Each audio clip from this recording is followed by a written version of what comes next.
Welcome to Networking Basics for SOC Analysts, Part 1 of 2, How to Pass the TryHackMe SAL1 Multiple Choice Exam. Once again, my name is KD, and this is Cyber Defend Lab. Introduction to Networking. Introduction to Networking Basics for SOC Analysts, Part 1 of 2. All right, picture this.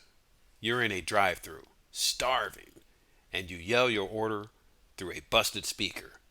I want a large fries, no salt, extra ketchup. But instead of repeating it back, the employee just throws a random bag at you. No confirmation. No guarantee you got what you wanted. That, my friends, is UDP. Now, imagine a super patient employee who repeats every single word of your order back to you. All right, you want a large fries, no salt, extra ketchup, right? Cool, got it. And you don't leave until the order is 100% perfect. Well, that's TCP. One's a chaotic guessing game. The other is a structured, reliable process. The critical importance of networking for SOC analysts. Networking equals SOC analyst survival. If you want to be a SOC analyst, networking isn't optional. It's survival. Today, we're diving deep into the absolute most important fundamentals you need for the SAL1 multiple choice section. By the end of this video, you'll understand how data flows, how protocols work, and how attackers exploit weaknesses, so that when you log in for the SAL1 exam, you're not just answering questions, you're thinking like a SOC analyst. Why this series is your ultimate study guide.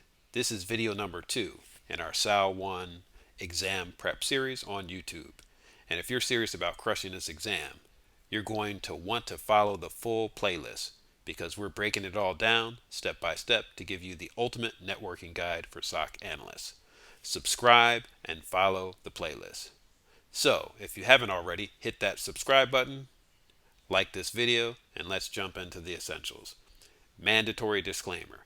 Keep it transparent and trustworthy. Quick heads up. Cyber Defend Lab is not affiliated with TryHackMe, and we don't have insider exam knowledge. Everything we cover is based on publicly available materials. Our only goal is to help you structure your learning for the multiple choice section of the SAL1 exam. Study smarter, not harder. So, with that in mind, let's break down what you need to know. Part 1. TCP versus UDP. Differences and use cases. Why this matters for SOC analysts. If you're stepping into a SOC analyst role, you have to speak the language of the internet. And at the core of that language, TCP and UDP. These are the two primary ways that data moves across networks. And if you don't know how they work, you'll struggle to read network logs, detect attacks, or even pass the multiple choice section of the SAL1 exam. TCP traffic logs versus UDP traffic logs. But here's the thing. Most beginners mix these two up because on the surface, they seem similar. In reality, they couldn't be more different. And understanding those differences can mean the difference between catching a cyber attack or missing it completely. The risk of misinterpreting protocols. SOC analysts need to get this right. Imagine you're working in a SOC and an alert comes in. Suspicious data exfiltration detected over UDP on port 53. Sounds bad, right? But if you don't understand what UDP is used for, you might misinterpret it as a normal DNS traffic instead of a potential data leak. The reverse is also true. Let's say an attacker is launching a SYN flood attack. If you don't understand how TCP works, you might ignore it as just normal connection attempts while your firewall gets hammered. These aren't just theoretical mistakes.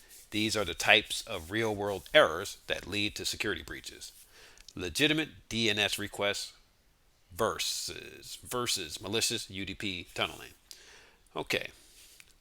Legitimate DNS requests, normal traffic. Here's a typical log. Explanation. Internal client making a request.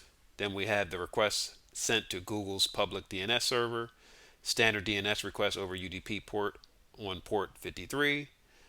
Here where it's resolving the domain name and Google's real IP address here for the response IP, and status successful resolution. Malicious UDP tunneling, suspicious activity. So if we compare this, we have the indicators of malicious activity. Unusual destination. Instead of a well-known DNS resolver, Cloudflare or Google, the request is going to a suspicious external server. Strange query name. Attackers often use long, randomized subdomains to exfiltrate data or establish command and control C2 communication via DNS tunneling. Response IP matches client. This means the attacker is embedding payloads inside DNS responses, possibly using DNS as a covert channel.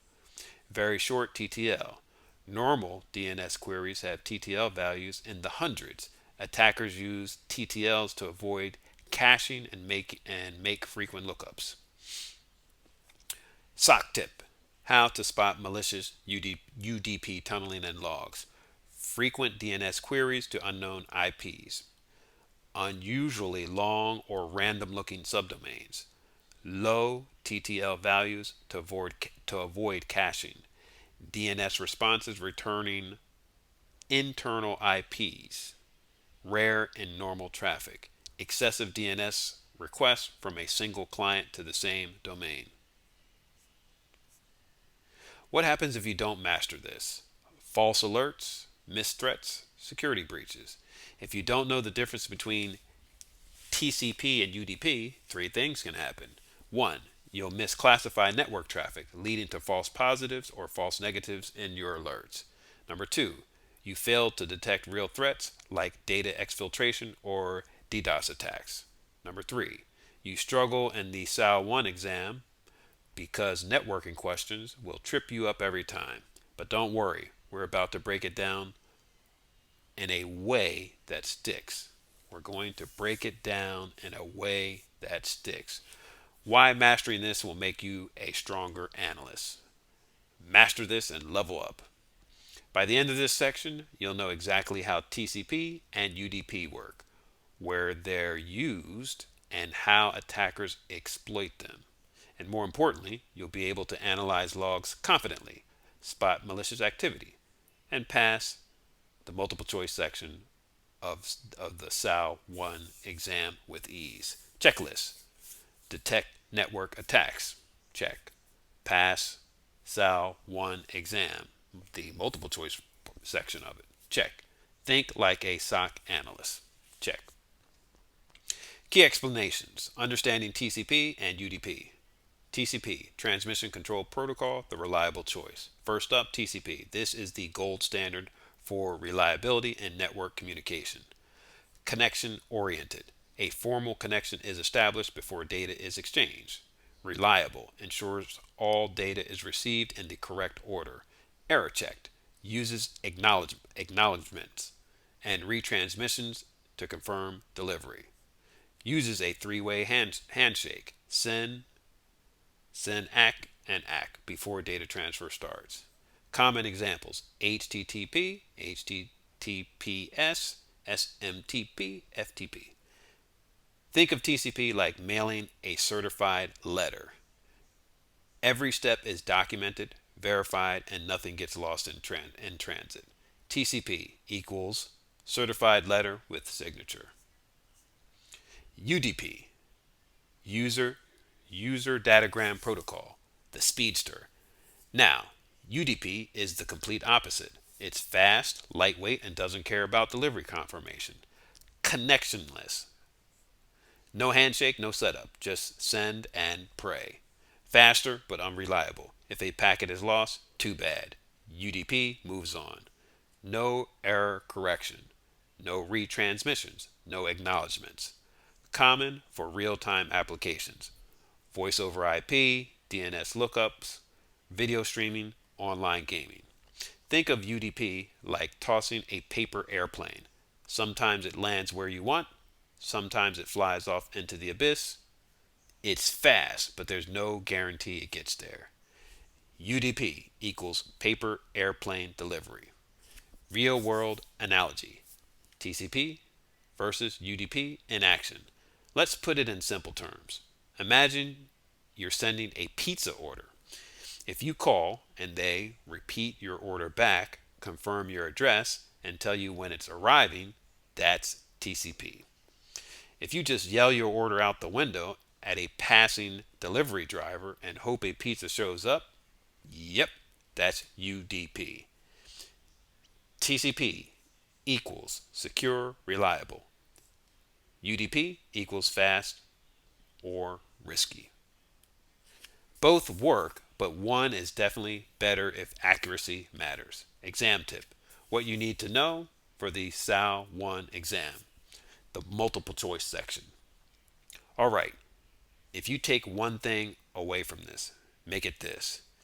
If reliability matters, TCP is used. If speed is the priority, UDP is preferred. If you see SYN ACK in logs, it's TCP. If you see data flying without handshakes, it's UDP. If an attacker is flooding SYN requests but never completing the handshake, that's a SYN flood attack. SYN flood equals TCP attack. Nail these points and you'll crush any TCP UDP question in the multiple choice section of the SAL1 exam. Now that you understand TCP and UDP a little bit better, let's take it up a notch. Next, we'll break down the OSI model and why layered security matters in a SOC. Part 2. OSI model and TCP IP fundamentals. Why this matters for SOC analysts. The OSI model, the blueprint of networking. Imagine you're in a SOC reviewing an alert and you see an issue with a web server. The traffic logs show something suspicious. But is it a layer 3 routing issue, a layer 7 web attack, or something happening at layer 2? If you don't know where an attack is happening in the OSI model, troubleshooting can turn into a guessing game. And trust me, in cybersecurity, guessing equals disaster. Networking equals the foundation of cybersecurity. That's why every SOC analyst needs to understand how data moves through the networks, because attacks happen at different layers, and knowing where to look is half the battle. Problem: the OSI model confuses many beginners. Attack misidentification equals delayed incident response, a common mistake. Thinking an attack is happening at the wrong OSI layer. Example: a user reports their internet is slow. A junior analyst assumes it's a layer 7 web server issue, but actually it's a routing problem, at layer 3 causing packet loss. See the problem? If you misdiagnose the layer, you waste time looking in the wrong place, and attackers get a head start. Speed matters in cybersecurity. Implication: what happens if you don't master this? Confusion, delayed response, bigger breaches. If you don't understand OSI layers, the problems start stacking up. Can be 1. False positives and false negatives. You might escalate a harmless issue while missing a real threat. 2. Delayed incident response. SOC teams waste time troubleshooting the wrong layer. 3. Exam failure. OSI-based questions appear in the SAL1 multiple choice section, and if you can't map attacks properly, you'll lose points fast. But don't worry, by the end of this section, you'll have the OSI model burned into your brain and know exactly which layers to focus on for SAL1. Why learning this will make you a better analyst. Master OSI equals faster threat detection. Once you understand how attacks work at different OSI layers, you'll be able to identify the exact point where an attack happens, troubleshoot incidents faster and with confidence, analyze SAL1 multiple choice exam questions quickly and accurately. Speak the same language as network engineers and cybersecurity pros. All right, let's break down the OSI model and see how it actually works. OSI model breakdown, understanding the layers. The OSI model is a 7-layer framework that explains how data moves across a network. Think of it as a step by step process for how devices communicate. You have layer 7, that's the application layer. That's HTTP, DNS, FTP, SMTP. Layer 6 is the presentation layer. SSL, TLS, encryption. Layer 5 is the session layer. SSH, NetBIOS. Layer 4 is the transport layer. TCP, UDP. Layer number 3 is the network layer. IP, ICMP, ARP. Layer 2 is the data link layer. It's MAC addresses, Ethernet. And finally, layer 1, the physical layer, cables, Wi-Fi signals.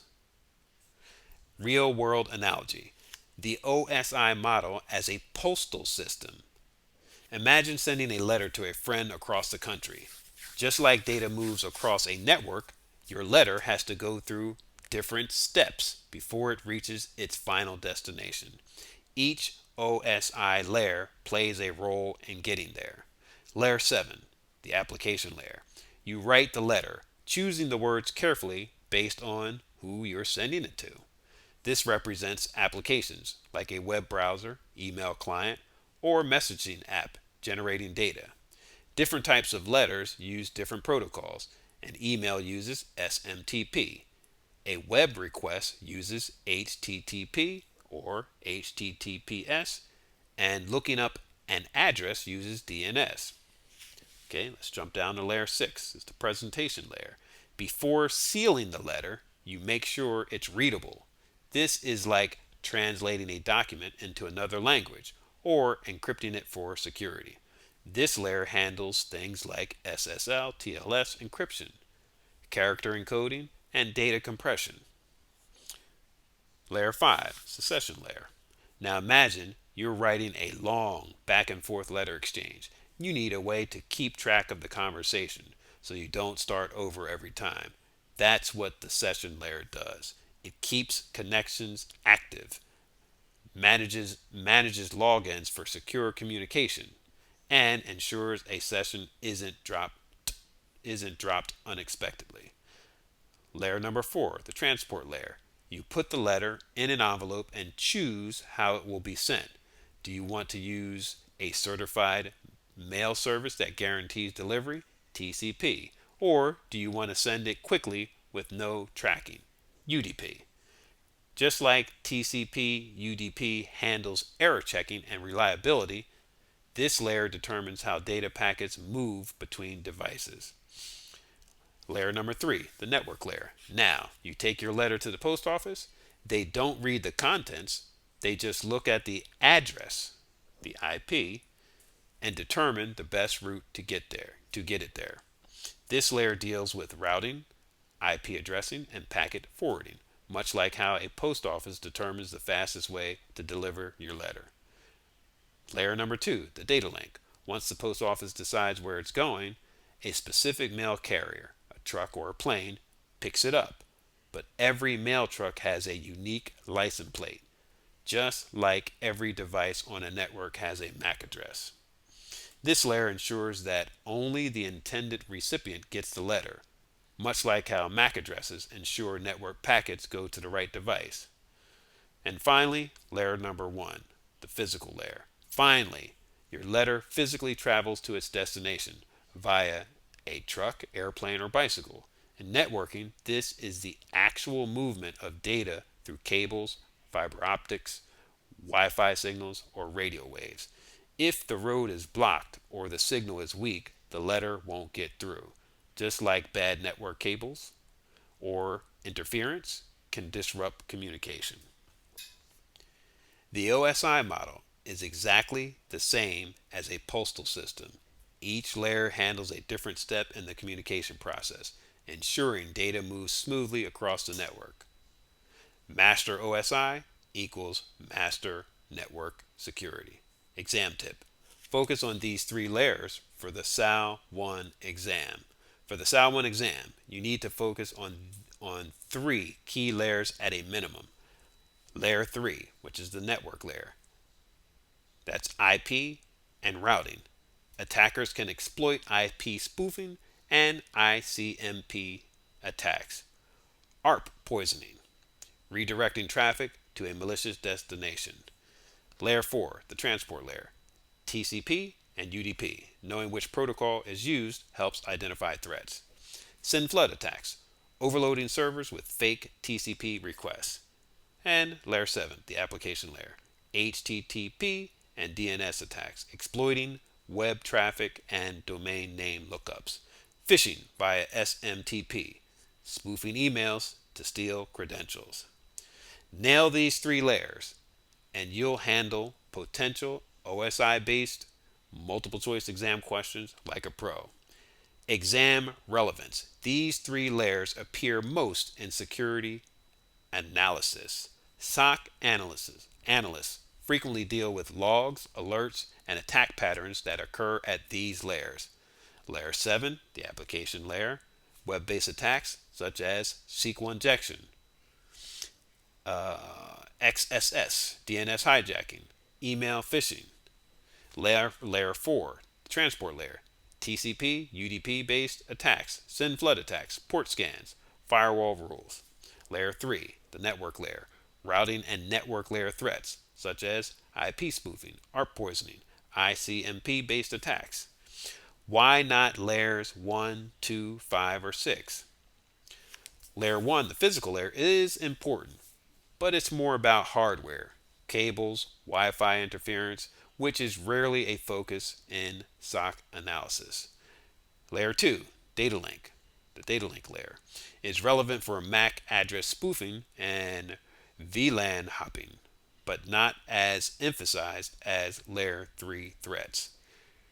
Layer 5, the session layer, and Layer 6, the presentation layer, are necessary, but most security issues manifest in layers 3, 4, and 7, where protocols and attack vectors are clearer. 2. Efficiency. Maximize study time for the multiple choice section of the SAL1 exam. Focusing on layers 3, 4, and 7 helps you study high impact topics that are more likely to appear in the multiple choice section. However, this does not mean layers 1, 2, 5, and 6 should be ignored. They still matter for complete understanding. If an exam question references MAC addresses, layer 2, or TLS encryption, layer 6, knowing how they fit into the OSI model is still essential. Now that you understand the OSI model, let's go even deeper. Next, we're covering the most important network protocols every SOC analyst needs to know. Part 3, Key Networks. Key Network Protocols. ARP, DNS, SMTP, HTTP, and HTTPS, and FTP. Situation. Why this matters for SOC analysts. Networking equals the backbone of cybersecurity.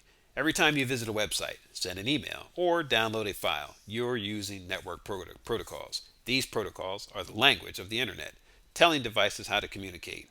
But just like in real life, if you don't understand the language, you'll miss key warning signs when something goes wrong. Normal network communication versus attack scenario. As a SOC analyst, you need to know how protocols work because attackers love to exploit them. If you don't recognize protocol misuse, you might miss phishing attacks, DNS poisoning, or stolen credentials happening right under your nose. Let's break down the most important protocols you'll encounter in security analysis. Problem: attackers exploit protocol weaknesses. Misunderstanding equals missed threats. If you don't understand how these protocols work, two things will happen. Number one, you'll struggle to detect anomalies in network logs. Number two, you won't recognize when an attacker is exploiting protocol weaknesses. Example: let's say you see a DNS request, but the IP it resolves that it resolves to doesn't match what you expected. Is that just a misconfiguration, or is someone actively poisoning DNS records?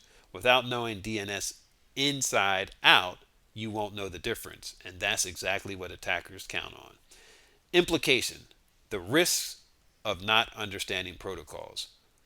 Protocol misuse equals cybersecurity blind spots. If you don't learn these protocols, here's what happens. Phishing emails slip past detection because you don't analyze SMTP headers. Attackers redirect users to fake websites via DNS poisoning. Sensitive login credentials get stolen through insecure FTP transfers. Malicious scripts execute on vulnerable web pages using HTTP exploits. ARP spoofing creates invisible man-in-the-middle attacks. SOC analysts need to know this. The good news: once you learn how these protocols work, you'll spot these threats before they become full-blown security incidents.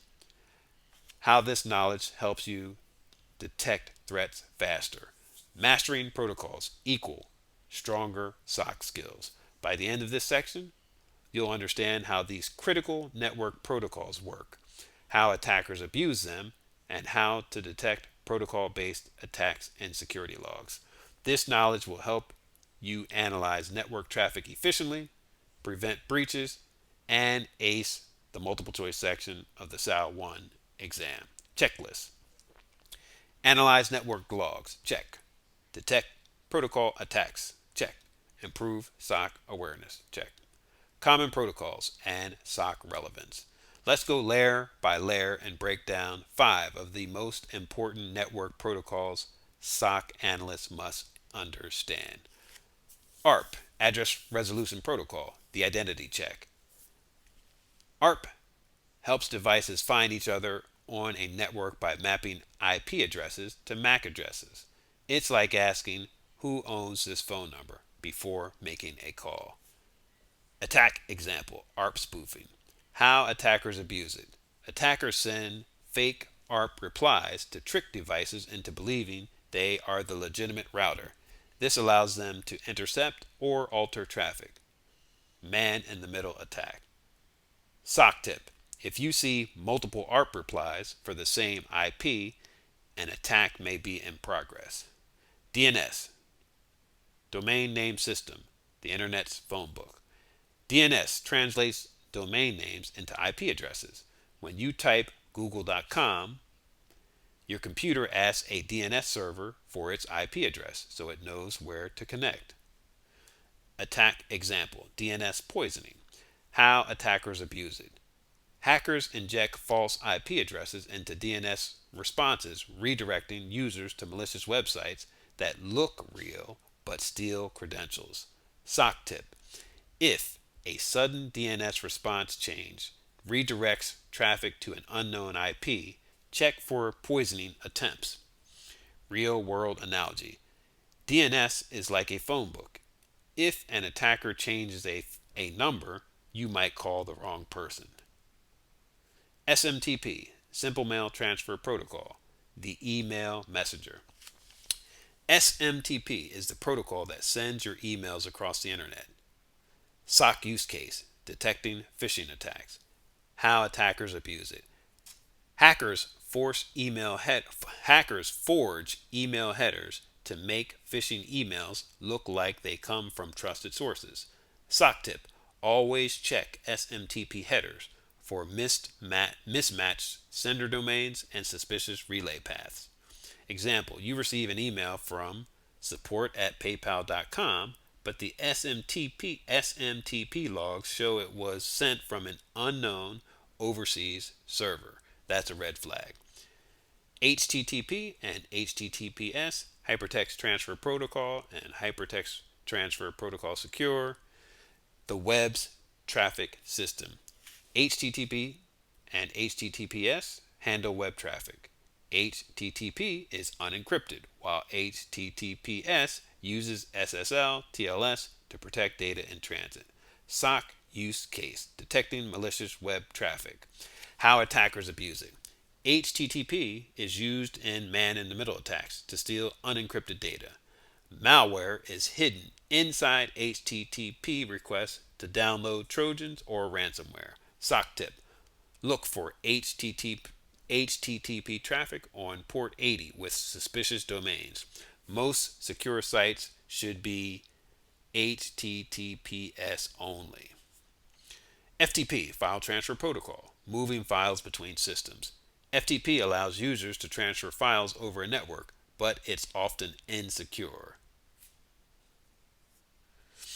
Attack example: credential theft via insecure FTP. How attackers abuse it.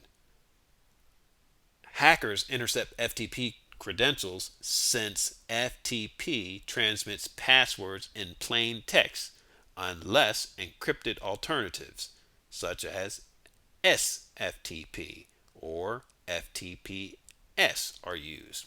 SOC tip: if you see FTP traffic on port 21 without encryption, it's a security risk. Use SFTP port 22 instead. Exam tip: how to spot protocol-based attacks. Know your protocols. Pass the multiple choice section of the exam.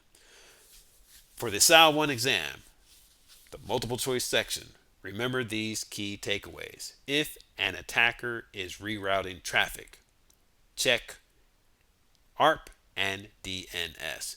If a phishing email looks suspicious, check SMTP headers. If malware is spreading, inspect HTTP, HTTPS traffic. If credentials are exposed, check for unsecured FTP.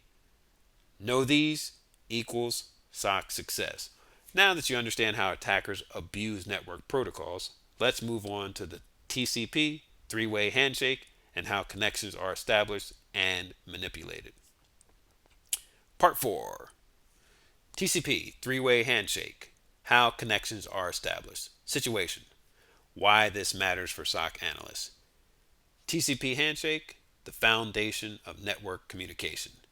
Every time you load a website, check your email, or join a video call, your device has to establish a connection with a server. This connection doesn't just happen. It follows a process called the TCP Three-Way Handshake. Most of the time, this process runs smoothly. But here's the problem. Attackers have found ways to exploit it, turning a simple handshake into a denial of service attack that can take down entire networks. Let's break down the three-way handshake and see why it's so important. Problem: attackers exploit the handshake process. A simple handshake, a big security risk. The TCP handshake is the first step in every connection request. If a SOC analyst doesn't fully understand how it works, they might miss the warning signs of an attack. Example: a SOC analyst sees thousands of connection requests from a single IP, but there's no follow through. Just endless send packets with no completion. Is this just heavy traffic, or is it a send flood attack? If you don't know the difference, you might dismiss a major security threat.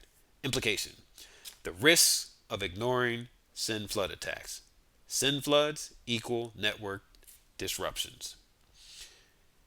If attackers manipulate the TCP handshake process, they can overload servers by sending a flood of send packets with no intention to complete the handshake.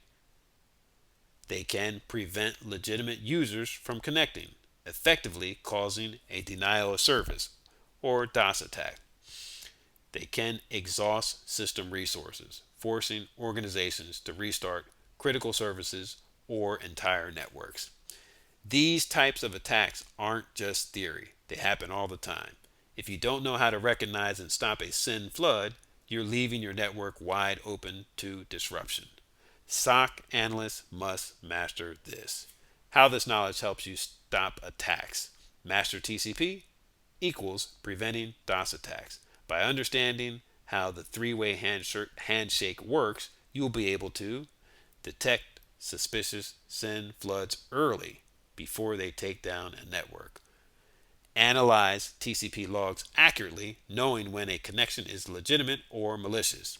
You'll also be able to understand firewall rules that block SYN flood attempts. And finally, you'll be able to ace the multiple choice section of the SAL1 exam, where questions on TCP attacks are guaranteed to appear. Checklist: detect SYN floods, check. Analyze TCP logs, check. Secure network traffic, check.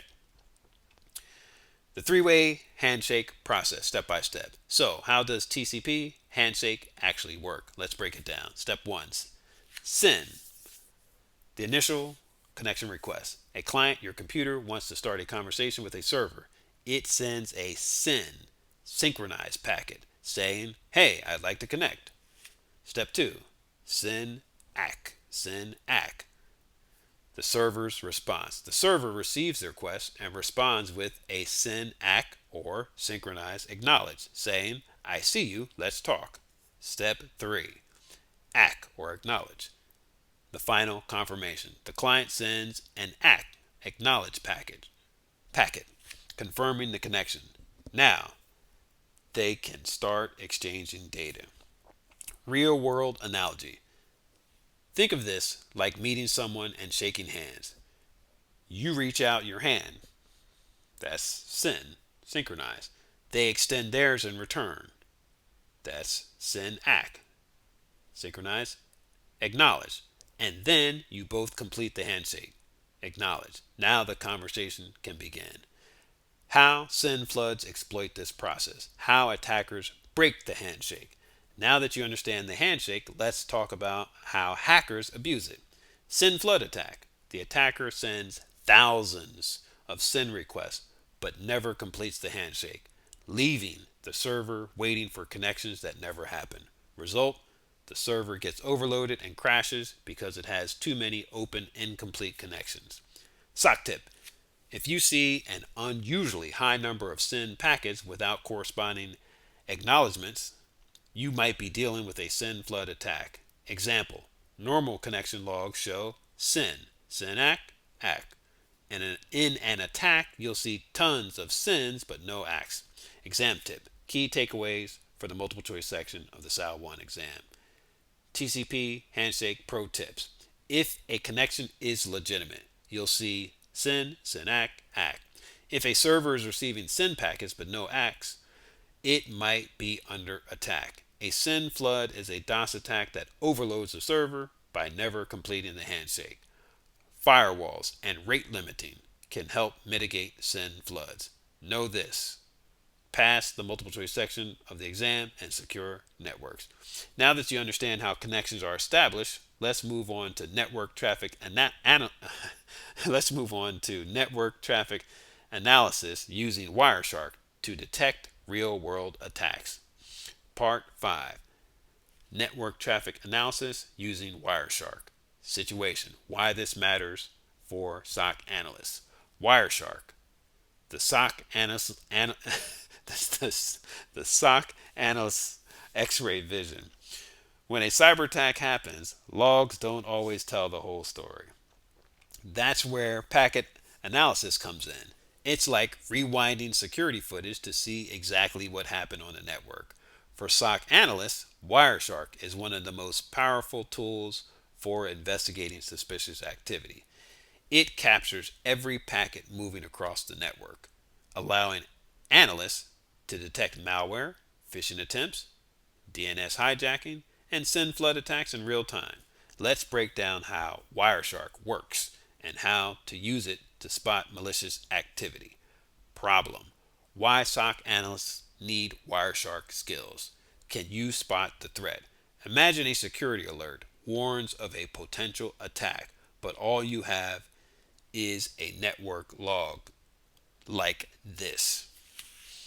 Here's the network log. Why it's unclear to an untrained eye. There's no context. Is this a legitimate connection or an attack?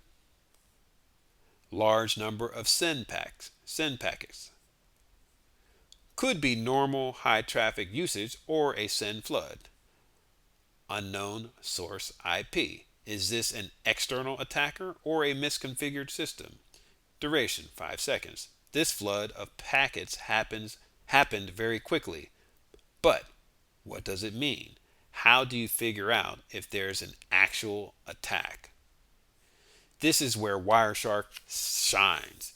It visualizes network traffic, helping analysts quickly filter out normal traffic and zoom in on suspicious activity. Without it, you're blind to what's actually happening in your network. Implication: the risk of not understanding packet analysis. Failure to detect malicious traffic equals security breach. If you don't know how to use Wireshark, these threats can slip right past you. DNS poisoning redirects users to fake websites without them realizing. ARP spoofing allows attackers to intercept sensitive data on local networks. SYN flood attacks can crash web servers by overloading connections.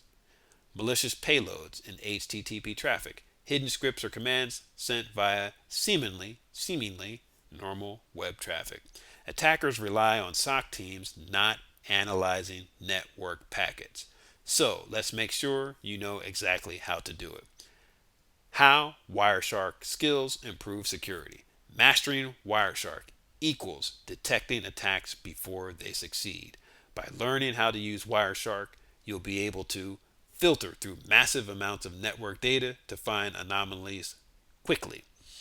Recognize signs of cyber attacks before they escalate. Analyze packet flows to see exactly how malware or exploits are being delivered. Pass the multiple choice section of SAL1 exam, where Wireshark based questions are highly likely to appear. Checklist: network packet analysis, check. Threat detection, check. Faster incident response, check.